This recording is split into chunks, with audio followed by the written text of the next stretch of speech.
What's the unluckiest way someone has ever died? Some guys were killed while training in an airplane simulator because a plane crashed into that building. That is some strong irony right there. This is either the best or the worst flight simulator of all time.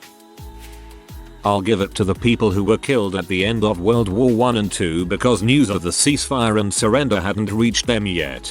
Or the guy who fought for 30 years after the war ended. I saw a link to it a week ago, forgot to save it. Didn't think it would be relevant again. Forgot this is Reddit where everything is relevant again within a day or two.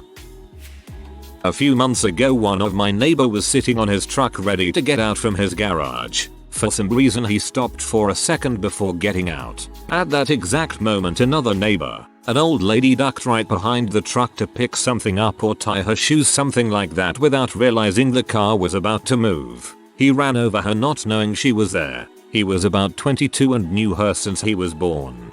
Something similar happened a few weeks ago in my town. Man and wife were in the process of moving to a new house they had bought. Man is sitting in U-Haul checking over a list of things to make sure they brought it. Woman gets out to remove the wedges from the U-Haul tires. Man somehow lets the U-Haul, which had been loaded to the brim with stuff, go into neutral, which runs over and kills his wife. A guy here in the Philippines survived to be over 100 years old and accidentally died because he took a swig from a bottle of paint thinner, mistaking it for gin. A Danish writer did that, but with a glass of bleach he had used to clean a stain on his trousers the day before. After the Asiana plane crash landed in San Francisco, this one girl managed to survive the crash, only to be run over and killed by one of the rescue trucks. She was hidden and phoned BTW. Worst way to die. According to a former NYC medical examiner, what's the worst way to die is the next most asked question, to which Melanek usually replies, you don't want to know. When people insist, however, she tells them about Sean Doyle. Around Christmas 2002, bartender Doyle went out drinking with pal Michael Wright and Wright's girlfriend. As they all walked home, Wright thought Doyle was hitting on his girlfriend, and witnesses later told cops they saw a man getting the ST beat out of him. He was heard screaming, "No, don't break my legs," and another witness said he saw someone throw Doyle down an open manhole. The drop was 18 feet. At the bottom was a pool of boiling water from a broken main. Doyle didn't die instantly. In fact, as first responders arrived, he was standing below, reaching up and screaming for help. No paramedic or firefighter could climb down to help. It was, a Con Ed supervisor said, 300 degrees in the steam tunnel. 4 hours later, Sean Doyle's body was finally recovered. Its temperature was 125 degrees. The medical examiners thought it was likely way higher, but thermometers don't read any higher than that. When Melanek saw the body on her autopsy table, she writes, she thought he'd been steamed like a lobster. His entire outer layer of skin had peeled off, and his internal organs were literally cooked. He otherwise had no broken bones and no head trauma, which meant he was fully conscious as he boiled to death. The worst nightmares I ever had in my 2 years at OCME, Melanek writes, came after I performed the post-mortem examination of Sean Doyle. My uncle used to work as a paramedic. He said the worst way he saw a person go was during an incident in which a car got sucked under an 18-wheeler. The girl driving the car got skinned alive. Karen Wettahan comes to mind, a chem professor at Dartmouth. She was performing studies with dimethylmercury and spilled 1 or 2 drops on a gloved hand. Well, unbeknownst to the world, that crap permeates heavy latex and the skin underneath, like it doesn't exist. Her mercury levels spiked to 80 times the toxic threshold, killing her within a year, much of which was spent vegetative. A guy in my complex died of a stroke. He probably could have made it, but some idiot jumped in front of the ambulance as it was on its way. That idiot lived, however. Honestly, who tries suicide by ambulance? I want to die, but I want someone else's ghost to be there too, and I want that ghost to be angry with me. A great something of mine was in a train accident. He survived. His mates broke a window to get him out, and as he was dragged through the window, a spear of glass went into his heart and killed him. That is some Final Destination crap right there. In 1972, Vera Zermak of Prague decided to commit suicide on learning of her husband's infidelity. She jumped from her apartment balcony, only to land on her husband who was returning home. She survived as he cushioned her fall, but he was killed by the impact. Pretty lucky for her, and lucky for him. I think that's the universe just trying to point her in the right direction. So I attended this house in response to a report of a deceased male in the bedroom. Turns out he was the ex-boyfriend of this woman. After a thorough investigation, it was concluded that he had planned to break in, get really drunk and overdose on pills so the woman would find him dead in her bedroom. Well, the unlucky thing for him was he got so drunk he passed out on a chair with his head tilted down, blocking his airway before he swallowed any pills. The guy literally died by accident before he could commit suicide. I saw this a few years back on the news. These two girls survived a car crash, made it out of the wreckage and were so happy about it they hugged each other only to be hit by a car. But they both died. In Hawaii there was a car accident. The car hit the guardrail and I think most of the passengers died, all teenagers. The next night a group of their friends went to the crash site to set up a memorial and then a car smashed into them, killing most of them as well. The second person to successfully go down Niagara Falls, which he did in a large steel barrel. Years later, he slipped on an orange peel, broke his leg, got gangrene, and then died. When I did my first aid training they were talking about the importance of getting a tetanus shot if you cut yourself with something dirty or when outside. People get a small cut when out gardening or whatever and end up dying. I just feel like, especially in 2017, it's crazy that people can die from something so dull. A careers day talk by a person from births, deaths and marriages, I know riveting stuff, told us of the statistic that 8 people a year in UK kill themselves getting out of bed. We learned of one 35-year-old woman who scrambled so frantically to answer the phone she became tied up in her sheets. When she tried to rush out the bed the sheets caught and she fell hard and broke her neck, instantly killing her. I think it was her mother calling too. Sounds like a really emotional department to work in, LOL. Heard a story of a local man who dropped his keys down a sewer grate on side of the road. When he tried to get the keys he got stuck. Happened to be a torrential downpour and he drowned. About 20 years in Louisville, a lady died from a coat hanger going through her head. She was driving with her window down and passed someone mowing their lawn. They hit a coat hanger and it shot out from the lawn mower, through her open window and into her head. That is some Final Destination crap. During winter a guy was walking to his front door when a large icicle fell from a tree limb and pieced him through the neck and into his chest cavity. As a Michigander, this is something we are taught to be careful of as kids. My parents always told me not to play with the ice dams. There was a lady a few years ago in India I believe who was hit by a meteorite. Imagine for potentially billions of years a giant rock in outer space was destined to kill you. I read destined as determined and I like that better, so I'll just stick with my version of reality. We knew a guy, a butcher, who was walking his 2 kids and down by the wharf. The pram with the baby in it fell into the water when the older boy accidentally knocked it. The older kid panicked and fell into and the dad drowned unsuccessfully trying to save his kids. Mike Edwards, member of the band Electric Light Orchestra, died when a half-ton cylindrical hay bale rolled down a hill and into the van that he was driving down the highway at the time. A guy with a wife that had a sore neck refused to take her to a doctor or chiropractor and instead decided to fix her neck himself. But he didn't do it with his hands. Oh no, he built a wooden rope device that operated very similar to a noose. He didn't want his wife to get hurt, so he tested it on himself first. And wouldn't you know it, it hanged him and he died. Elvis Presley's death on the toilet. His autopsy revealed that he died due to severe constipation. His colon was about 5-6 inches in diameter compared to the normal 2-3 inches, and apparently he had a 5-month-old stool just chilling in his intestines. Just think about that for a second. I know that I've had some hellish experiences on the job, but at least I wasn't trying to pass a stool that's been accumulating for almost half a year. A semi-truck driver was traveling south on I-75 when his cab caught on fire. He pulled over onto the shoulder, opened the passenger door to avoid traffic and the fire itself, and jumped out. The most unfortunate part of the story is that he parked on a bridge without knowing due to the smoke filling the cab. When he jumped out, he plunged to his death in the river below. This happened in 2015 in KY. Nasiruddin Muhammad, also known as Humayun. He spent a sizable chunk of his life trying to regain his lost kingdom, and succeeded. Then 2 weeks later he fell down some stairs in his library and died shortly after. It's the one thing I remember from my world history AP class in high school. At least he got the pleasure of succeeding. So many stories end shortly before.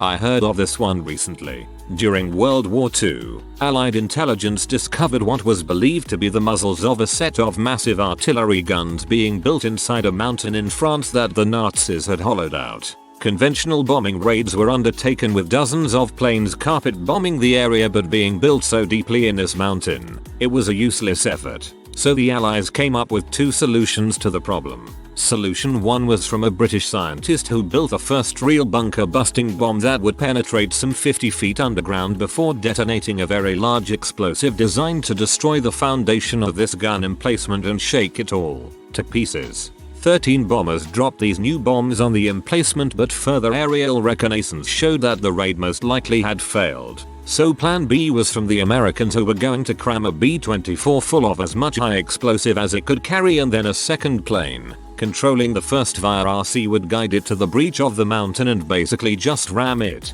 So the Americans created and tested a very simple fly-by-wire apparatus, but the drone craft, as it were, had to be piloted off the ground and over the channel before the pilot and company pilot would bail out and the chase plane would guide the bomb to target. The pilot selected for this mission was Joe Kennedy, John F. Kennedy's older brother and one of America's up-and-coming figures in the American political arena. Joe was a Navy pilot who had completed the number of missions required to return home with honor and be discharged. However, Joe felt that as he had seen little action, flying this mission might be a sort of vindication for him, so he hung around to take part in something that, he felt, might actually make a difference. So, the bomb plane had a remote control system implemented, but it also had a remote arming mechanism controlled by a radio signal on a designated frequency that should have been void of any traffic. A naval engineer made the observation that a rogue radio signal could arm the detonator for the explosives unintentionally, and he made his concerns well known,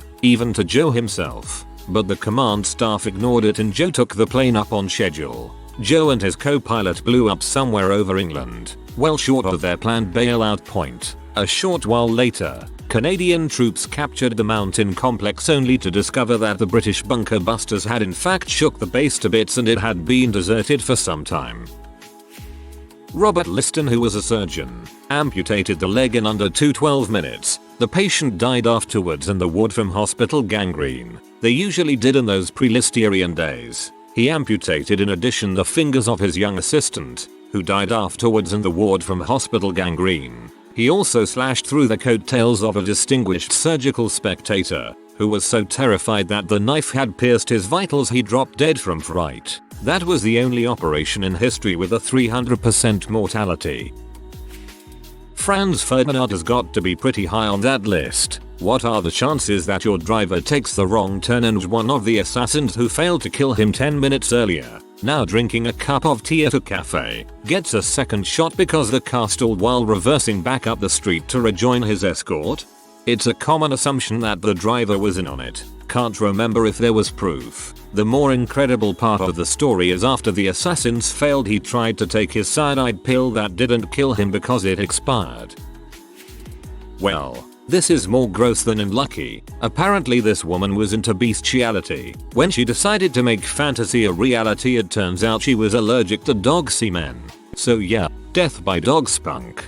Or the dude who was similarly attracted to horses died of a perforated colon. Death by horsing around. I have distant relatives who traveled to Ireland in the 1950s to celebrate their honeymoon. Once back in England and on the train back to their home on the east coast, the train jolted and a heavy suitcase fell on the bride's head and broke her neck. She never made it home. Always struck me as a horribly unlucky way to die.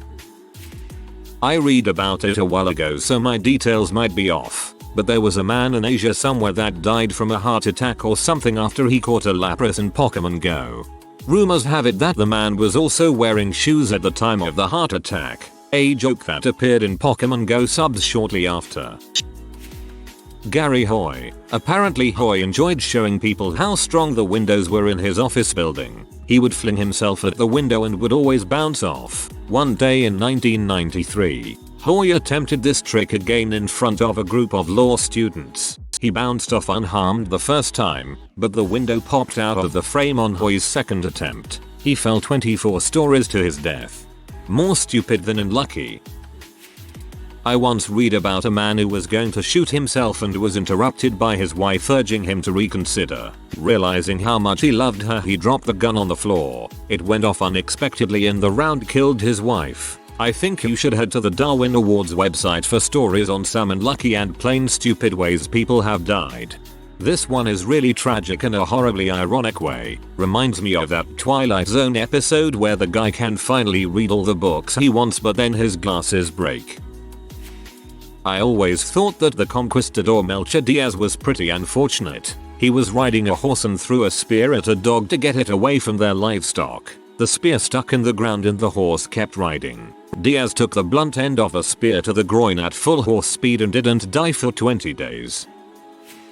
When my uncle was about 7, he was standing on a pier at a popular lake and some kids were throwing rocks around and one hit him in the head and knocked him unconscious. He fell in the water and drowned before anyone noticed. That's what he gets for standing on another kid his age. My friend was jumping onto a London double-deck bus, the open back platform type. As he put his hands in his pockets to pay the fare, the bus hit a pothole and he fell out and hit his head. He was unable to protect his head as his hands were jammed in his pockets. Very sad. He was 25 years old. Must be my dog. He was lying outside in the street in front of my father's business store. A guy suicided and fell onto my dog. Guy lived thanks to my dog but Hunter died. I mean, what are the odds? I have an uncle that is a fireman. One of his first calls was an escort with paramedics to pick up a body. A man had died in his bathroom, skin mags all over the floor and a frozen chicken in his lap. Well, mostly frozen. Turns out his daughter hadn't heard from him in some time and sent her husband over to check on him. Son-in-law found him and called 911. Looks like he tried to choke the chicken, but it iced him instead. My neighbor slipped on ice, hit his head, and froze to death in the middle of the night. I walked right by while he was unconscious and didn't see him behind his bushes. A narcoleptic man was working at an industrial job that involved rather large ovens to cure the wood chairs that they made. One day he sets a chair in the large oven and sits in it. Unfortunately for him, he undergoes an episode of narcolepsy. The man proceeds to be burned alive by a co-worker who didn't notice him sleeping. You figure that somewhere, at some time, there's been someone who's just about to get laid, perhaps for the first time even. And right before they go about getting some afternoon delight, the excitement causes them to collapse and die of a heart attack. So close, yet so far. There was an old man who won a Howard Stern contest to get laid at the Bunny Ranch. He wanted to get a big steak dinner before all the sex, choked on a piece of steak and died right there in the restaurant. Pierre Curry, the French physicist, was walking in Paris during a rainy day in 1906. When crossing the street, Curry fell. Simultaneously, the wheel of a horse's carriage ran over his head, shattering his skull. Curry died instantly. A friend wanted to see how long he could hold his breath underwater in a pool, drowned, had to be revived on the edge of the pool, and his plug pulled at the hospital from being in a vegetative state 2 weeks later. Nobody could even come close to holding their breath that long. Don't drink in the Florida sun all day and expect a great outcome. In my hometown in the 50s, a set of twin boys were at the local pool and decided to see who could hold their breath the longest, and they both drowned. A girl that went to school with my sister, her mother, very strict woman, wouldn't let her go on a school trip to another country because she thought it was very dangerous, and she, the girl, had to stay at home because every teacher was out in the trip. She went for a walk when suddenly a flower pot from a balcony fell in her head, causing her death. The mother was so protective, Yet not letting her child go was a decision that will haunt her for the rest of her life. In Argentina, 1988, Cachi the poodle falls 13 stories, hits an old lady on the head, instantly killing both. A woman who witnessed the scene gets hit by a bus due to being unaware. An old man across the street dies from a heart attack, presumably from witnessing both of these events unfold, or so the story goes. Some years back, an eagle catches an injured cobra and is taking cobra somewhere. Meanwhile, two men are riding in a motorcycle. The cobra falls on the motorcycle and bites the one sighting behind. He falls off and eagle again comes and takes the cobra. Such an unlucky person he is. Cobra falling from the sky, who expects that in daytime? I, for one, am only wary of cobras falling from the sky during the evening.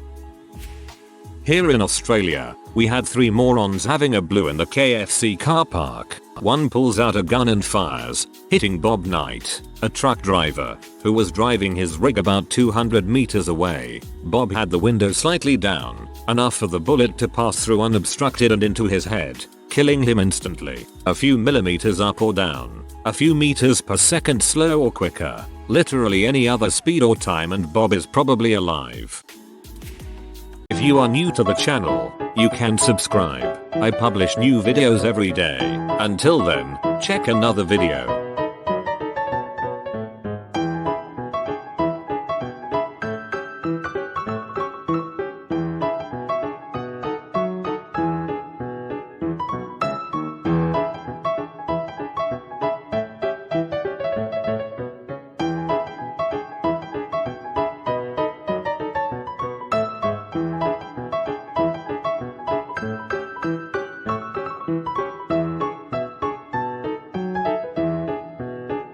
Bye for now.